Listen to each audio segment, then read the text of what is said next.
are you finding that with the pandemic, that are families seeking you out even more because they feel like their child may have some gaps in learning and that they would Yes, like to most have the definitely.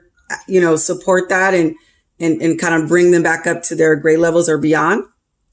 Yes, I have. I've seen that a lot of students really do need that scaffolding support, even if they are at grade level. Their parents may want them to advance. Um, they may have areas that they're struggling in, so they might be have a love of math, but their addition and subtraction is weak, which makes the multiplication difficult for them to do.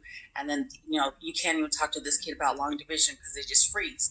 So it's that scaffolding really needs to be there, and I think many students have just simply lost ground of what it's like in a classroom with classroom expectations because they've been out of school for so long. So, Right. the sitting still, sitting up, feet on the floor.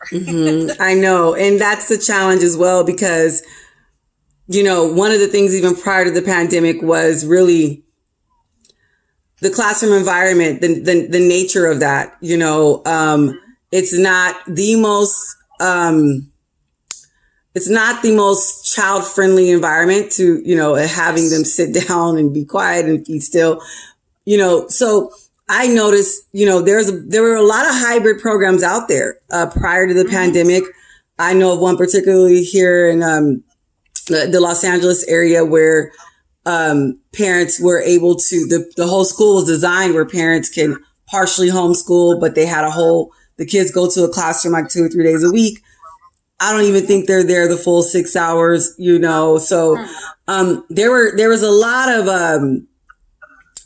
of brainstorming, I shall say, or research going on, or hybrid models already happening even before the pandemic. And so I'm at the point now to where, you kind of want to really look into what works best for your family, what works best for your child. But I really can see a shift in how education will look in the future. I agree. I think that it is important for